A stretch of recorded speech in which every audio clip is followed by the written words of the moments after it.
এই সেই পরিত্যক্ত হাসপাতাল, যেখানে আজ পর্যন্ত কোনো রোগী আসেনি কোনো ডাক্তার, হয়নি কোনো অপারেশন, যেখানে চিকিৎসার বদলে গড়ে উঠেছে নেশার আস্তানা। রোগীর স্বজনদের জায়গা দখল করে নিয়েছে বিষাক্ত সাপ, বিচ্ছু আর পোকামাকড়। এখানে রয়েছে সেই অসমাপ্ত মসজিদ, যেই মসজিদে আজ পর্যন্ত কখনো আজান দেওয়া হয়নি কখনো এক ওয়াক্ত নামাজ। প্রশ্ন একটাই, কেন, কোন অকারণে এই মেগা প্রজেক্ট পেল না তার পূর্ণতা? কেন চরম অবহেলায় পড়ে রইল এই কোটি টাকার সম্পদ? জীবনের গল্পকথার আজকের পর্বে আমরা উন্মোচন করার চেষ্টা করব পাইকপাড়া ইকবাল আমির হাসপাতালের কাজ শেষ হওয়ার পূর্বেই বন্ধ হয়ে যাওয়ার অজানা রহস্য। চলুন মূল ভিডিও শুরু করা যাক। ঢাকা জেলার ধামরাই উপজেলার পাইকপাড়া এলাকায় নীরবে দাঁড়িয়ে আছে একটি অসমাপ্ত স্বপ্ন, পাইকপাড়া ইকবাল আমির হাসপাতাল, যা আজ অনেকের কাছে খোকন সাহেবের পরিত্যক্ত হাসপাতাল নামেও পরিচিত। যদিও নামের সাথে খোকন সাহেবের পরিচিতি জড়িয়ে গেছে, তবে এই স্বপ্নের মূল রূপকার ছিলেন পাইকপাড়া গ্রামের কৃতি সন্তান শিল্পপতি মোহাম্মদ ইকবাল সাহেব।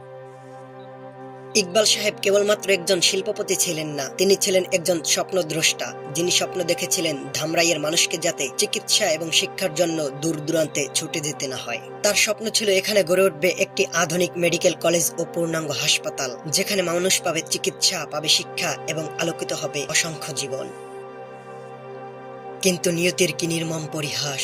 সৃষ্টির আনন্দ যখন পূর্ণতা পাওয়ার অপেক্ষায়, ঠিক তখনই নিয়তির নিষ্ঠুর আঘাতে নিভে গেল ইকবাল সাহেবের জীবন প্রদীপ। আর সেই সাথে একটি মানবিক স্বপ্নের অপমৃত্যু ঘটল এক নিমিষেই, এবং জন্ম হলো একটি অসমাপ্ত ইতিহাসের, যা আজও নীরবে চাপা পড়ে আছে এই পরিত্যক্ত দেয়ালগুলোর মাঝে।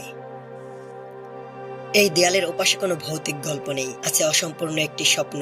দেয়ালগুলো আজও যেন দাঁড়িয়ে আছে কারো অপেক্ষায়, থমকে গেছে সময়।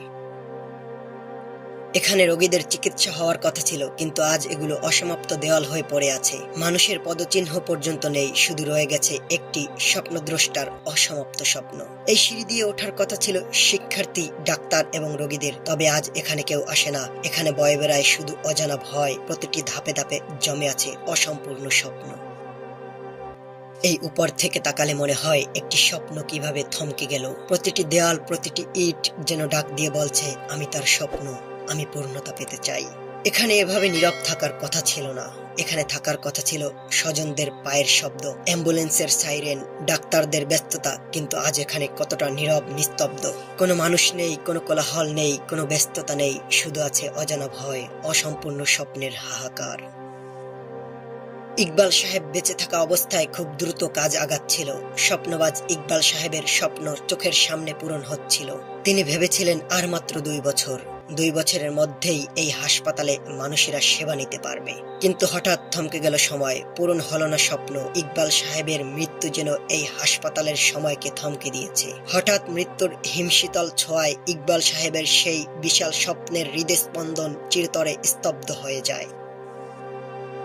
আর যদি তিনি জীবিত থাকতেন, তবে হয়তো এই স্বপ্নগুলো অসম্পূর্ণ থাকতো না, এই দেয়ালগুলো নীরবতায় হারিয়ে যেত না, এই হাসপাতালের মাঠ জঙ্গল হয়ে উঠত না, এই মেগা প্রজেক্ট পেত পূর্ণতা, ধামরাইবাসী পেত সেবা, স্বপ্ন পূরণ হতো স্বপ্নবাজ ইকবাল সাহেবের।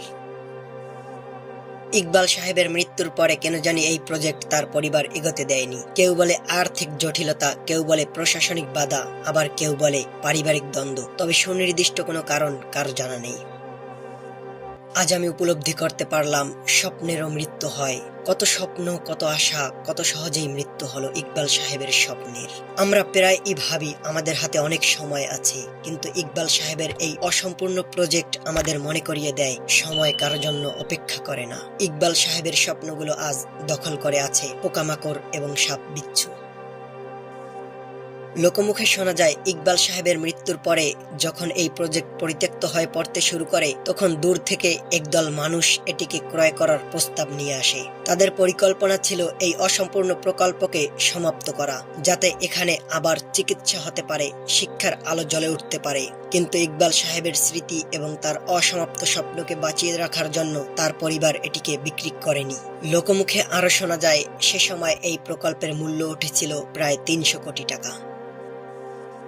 এই সেই অসমাপ্ত মসজিদ, যেখানে আজ পর্যন্ত কখনো আজান দেওয়া হয়নি, আজ পর্যন্ত কেহ 1 রাকাত সালাত আদায় করেনি।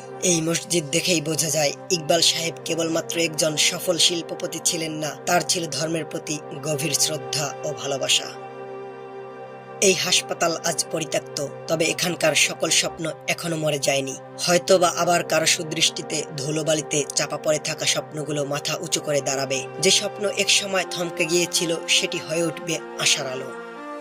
আজ এখানেই বিদায় নিচ্ছি আমি বাইজিদ। ভালো থাকবেন, সুস্থ থাকবেন। আর হ্যাঁ, পরের ভিডিওতে আমাদের দেখা হবে কিনা তা আমি জানি না, কারণ মৃত্যুর কোনো বয়স নেই। আল্লাহ হাফেজ।